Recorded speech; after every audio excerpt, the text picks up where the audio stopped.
ಮಹಿಳಾ ಅಧಿಕಾರಿಗೆ ನಿಂದಿಸಿದ್ದ ಕಾಂಗ್ರೆಸ್ ಮುಖಂಡನನ್ನ ಸಸ್ಪೆಂಡ್ ಮಾಡಲಾಗಿದೆ. ಶಿಡ್ಲಘಟ್ಟ ಬೆಂಕಿ ರಾಜೀವ ಕಾಂಗ್ರೆಸ್ನಿಂದ ಅಮಾನತಾಗಿರೋದು. ಶಿಡ್ಲಘಟ್ಟ ನಗರಸಭೆ ಪೌರಾಯುಕ್ತಗೆ ಧಮಕಿ ಹಾಕಿದ ವಿಚಾರಕ್ಕೆ ಸಂಬಂಧಪಟ್ಟಂತೆ ಅಮಾನತು ಮಾಡಿ ಕೆಪಿಸಿಸಿಯಿಂದ ಆದೇಶ ಹೊರಡಿಸಲಾಗಿದೆ. ಅಮಾನತಿಗೆ ಶಿಫಾರಸು ಮಾಡಿದ್ದ ಕೆಪಿಸಿಸಿ ಅಧ್ಯಕ್ಷ ಡಿಕೆ ಶಿವಕುಮಾರ್ ಪ್ರಕರಣದ ಗಂಭೀರತೆ ಮನವರಿಕೆಯಾದ ನಂತರ ಅಮಾನತು ಮಾಡಲಾಗಿದೆ. ಶಿಸ್ತು ಪಾಲನಾ ಸಮಿತಿಯ ಶಿಫಾರಸಿನ ಮೇರೆಗೆ ಪಕ್ಷದಿಂದ ಕಿಕ್ಔಟ್. ಮಹಿಳಾ ಅಧಿಕಾರಿಗೆ ನಿಂದಿಸಿದ್ದ ಕಾಂಗ್ರೆಸ್ ಮುಖಂಡನನ್ನ ಸಸ್ಪೆಂಡ್ ಮಾಡಲಾಗಿದೆ. ಶಿಡ್ಲಘಟ್ಟದ ಪೌರಾಯುಕ್ತೆ ಅಮೃತ ಗೌಡ ಅವರಿಗೆ ಈ ರಾಜೀವ್ ಗೌಡ ಬಾಯಿಗೆ ಬಂದ ಹಾಗೆ ಮಾತನಾಡಿದ್ದ. ಬೆಂಕಿ ಹಚ್ಚಿ ಸುಟ್ಟು ಬಿಡ್ತೀನಿ, ಚಪ್ಪಲಿಲಿ ಹೊಡೆಸಿ ಬಿಡ್ತೀನಿ, ಏನ್ ಅನ್ಕೊಂಡಿದೀಯಾ, ನನ್ನ ಎತ್ತಂಗಡಿ ಮಾಡಿಸ್ಬಿಡ್ತೀನಿ, ಹಾಗೆ ಹೀಗೆ ಅಂತೆಲ್ಲ ಆವಾಜ್ ಬಿಟ್ಟಿದ್ದ. ಅದಾದ ನಂತರ ಒಂದು ಆಡಿಯೋ ಯಾವಾಗ ವೈರಲ್ ಆಯಿತು, ಈತನ ವಿರುದ್ಧ ಪ್ರತಿಯೊಬ್ಬರೂ ಕೂಡ ಆಕ್ರೋಶ ವ್ಯಕ್ತಪಡಿಸಿದ್ರು.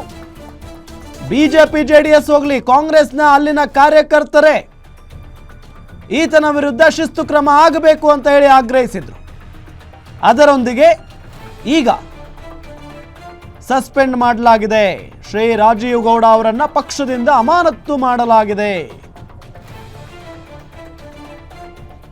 ತೋರಿಸ್ತಾ ಇದ್ದೀವಿ ನಿಮಗೆ ಲೆಟರ್ ಅನ್ನ.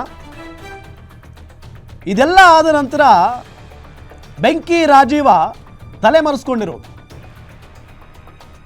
ಡೀಟೇಲ್ಸ್ ಕೊಡ್ತಾರೆ ನಮ್ಮ ಸ್ಪೆಷಲ್ ಕರೆಸ್ಪಾಂಡೆಂಟ್ ವೀರೇಶ್ ದಾನಿ ಸಂಪರ್ಕದಲ್ಲಿದ್ದಾರೆ. ವೀರೇಶ್, ಈ ವ್ಯಕ್ತಿಗೆ ಇದು ಆಗಬೇಕಾಗಿತ್ತು. ಎಲ್ಲೋ ಒಂದು ಕಡೆ ಬೇಲ್ಗೆ ಅಪ್ಲೈ ಮಾಡಿದ್ರು, ಅದು ಕೂಡ ಸಿಗಲಿಲ್ಲ. ಇನ್ನೂ ಎಲ್ಲಿದ್ದಾರೆ ಅನ್ನೋದು ಗೊತ್ತಿಲ್ಲ. ಈ ಒಂದು ನಿರ್ಧಾರ ಶ್ಲಾಘನೀಯ ಅಂತ ಅನ್ಬೋದಾ? ರಾಮ್, ಕಾಂಗ್ರೆಸ್ ಪಕ್ಷ ಈ ನಿರ್ಧಾರವನ್ನು ತೆಗೆದುಕೊಂಡಿರೋದು ಶ್ಲಾಘನೀಯ ಅನ್ನೋದಕ್ಕಿಂತ ಮುಜುಗರವನ್ನ ತಪ್ಪಿಸಿಕೊಳ್ಳಿಕ್ಕೆ ಈ ಕ್ರಮವನ್ನ ಕೈಗೊಂಡಿದೆ ಅಂತ ಹೇಳ್ಬಹುದು. ಯಾಕಂತಂದ್ರೆ ಶಿಡ್ಲಘಟ್ಟದ ನಗರಸಭೆಯ ಪೌರಾಯುಕ್ತರಾಗಿರ್ತಕ್ಕಂಥ ಅಮೃತ್ ಗೌಡ ಅವ್ರಿಗೆ ಧಮಕಿ ಹಾಕಿ, ಜೀವ ಬೆದರಿಕೆ ಹಾಕಿ ಅವ್ರನ್ನ ಸುಡ್ತೀನಿ ಅನ್ನೋ ಒಂದು ಮಾತುಗಳನ್ನ ಏನಾಡಿದ್ರು, ಇದು ಸಾಕಷ್ಟು ವಿರೋಧಕ್ಕೆ ಕಾರಣವಾಗಿತ್ತು ಮತ್ತು ಕಾಂಗ್ರೆಸ್ಗೂ ಸಹ ಬಹುದೊಡ್ಡದಾದಂತಹ ಮುಜುಗರವನ್ನ ಈಡು ಮಾಡಿತ್ತು. ಆ ಹಿನ್ನೆಲೆಯಲ್ಲಿ ಕೆಪಿಸಿಸಿಯಿಂದ ಅವರಿಗೆ ನೋಟಿಸ್ ಅನ್ನು ಜಾರಿ ಮಾಡಲಾಗಿತ್ತು ಮತ್ತು ಅವರನ್ನ ಅಮಾನತು ಮಾಡುವಂತೆ ಕೆಪಿಸಿಸಿ ಕಾರ್ಯಾಧ್ಯಕ್ಷ ಜಿಸಿ ಚಂದ್ರಶೇಖರ್ ಅವರು ಶಿಸ್ತು ಸಲಹಾ ಸಮಿತಿಗೆ ಒಂದು ಪತ್ರವನ್ನ ಬರೆದಿದ್ರು. ಅವರ ಪತ್ರದ ಶಿಫಾರಸಿನಂತೆ ಇದೀಗ ರಾಜೀವ್ ಗೌಡ್ರನ್ನ ಕಾಂಗ್ರೆಸ್ ಪಕ್ಷದಿಂದ ಉಚ್ಚಾಟನೆಯನ್ನ ಮಾಡಲಾಗಿರುವಂತದ್ದು.